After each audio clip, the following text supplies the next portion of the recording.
Bonjour, Madame Girard. Daniel Bélanger du site internet Promo Nature. Vous allez bien?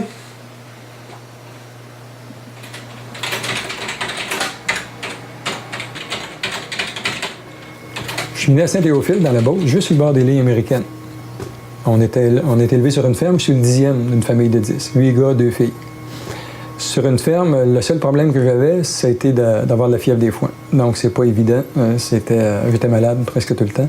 Par contre, la vie sur la ferme a été vraiment agréable, puis on a eu des parents extraordinaires. Fait que je peux pas demander mieux. J'ai des bons souvenirs de mon enfance. Il y a des événements qui ont marqué mon enfance, particulièrement quand j'étais 5-6 ans, ma cousine a été assassinée. Et ça a marqué beaucoup. Plus tard, ma tante est décédée d'un accident d'auto. Puis 3-4 ans plus tard, mon oncle et ma tante se tuent d'un accident d'auto. Puis ça, c'est à part de d'autres tragédies. Ça fait que vraiment, ça a été très présent dans ma famille, des tragédies. Ça arrivait aux autres, mais plus tard, en faisant de la plongée sous-marine entre Key West et Cuba, j'ai quelqu'un qui m'a accroché avec son couteau, et là, je me suis mis à saigner. Puis il a fallu que je remonte au bateau.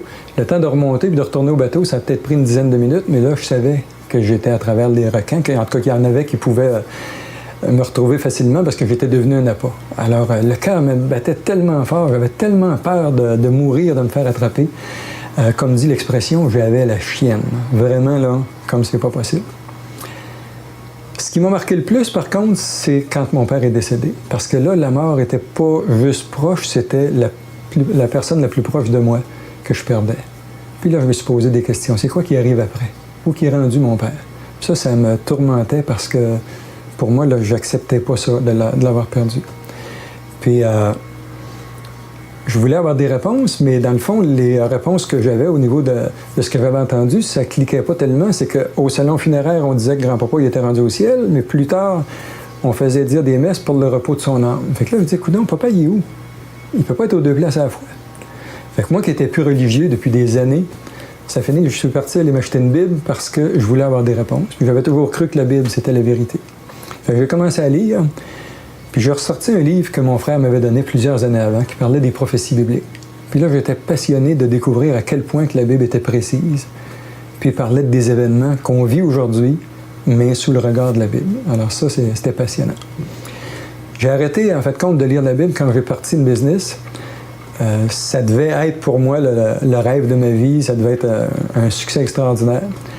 Mais c'est vite devenu très difficile et même un cauchemar parce qu'il manquait d'argent et je retournais continuellement voir des membres de ma famille pour m'en sortir, pour passer au travers. Puis l'inévitable est venu et là, les autres avaient trop à perdre et pour moi, c'était épouvantable. Donc, j'avais planifié de me suicider pour qu'ils soient payés. Puis que, comme je me disais, ils vont être bien débarrassés, ils n'auront plus de trouble. La seule chose qui m'a retenu, c'était de penser à mon fils de 3 ans. Je n'ai pas voulu l'abandonner. Donc j'ai fait faillite, mais ça a été tellement difficile après. J'ai été un bon bout de temps sans aller voir la famille parce que j'avais trop honte. J'avais trop honte de ce que je leur avais fait, puis je savais qu'ils vivaient des problèmes, puis c'était à cause de moi. Fait que dans les mois qui suivent, il y a un chrétien qui est venu me porter un Nouveau Testament. Il savait que je vivais vraiment des temps difficiles, puis il dit « Lis ça, ça va te faire du bien, tu vas trouver la paix, puis Dieu va te parler. » Fait que je commence à lire. Puis là, c'était complètement une autre perspective parce que je lisais en regardant vraiment ce que Dieu avait à me dire. Puis c'est sûr qu'en cours de route, j'ai découvert que justement, Dieu voyait que j'avais des péchés dans ma vie.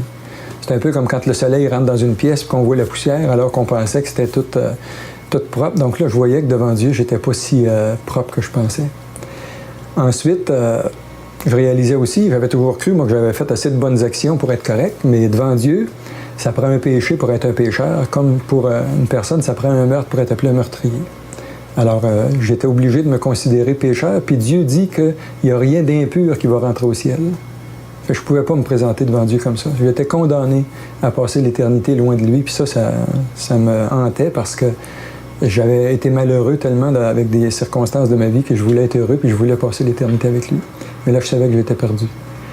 Et par contre, le cadeau que Dieu a donné, c'est son Fils. Il dit dans sa parole, car Dieu a tant aimé le monde qu'il a donné son Fils unique.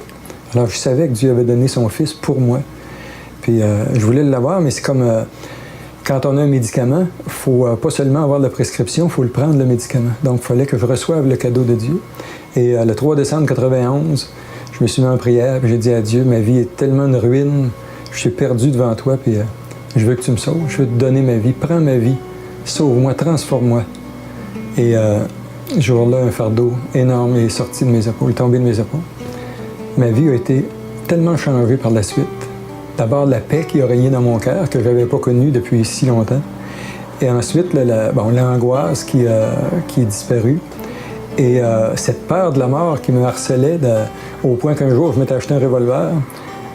Cette peur est disparue tellement qu'un jour, j'ai couché sur le bord d'une route tout près d'un cimetière, puis tout seul, dans un endroit que je connaissais pas. J'aurais jamais fait ça. J'aurais couru des milles pour pas me retrouver là. Là, ça me dérangeait pas du tout. Ma vie a été transformée comme une chenille qui devient un papillon. On ne peut pas revenir en arrière. C'est une vie tellement merveilleuse. Dieu m'a donné la paix. Dieu m'a sauvé. Dieu m'a donné une vie nouvelle, une vie transformée. Et j'ai peut-être pas de fonds de pension encore, mais une chose est sûre, j'ai une assurance vers l'éternité. Je sais où je vais passer l'éternité. Puis c'est ça qui est le plus important. Ça donne quoi d'avoir des millions, puis de manquer sa vie? Ce qu'il faut devant Dieu, c'est de réussir notre vie. Puis pour réussir notre vie, c'est d'avoir de l'assurance pour l'éternité. Je remercie le Seigneur pour ça. Je suis tellement heureux.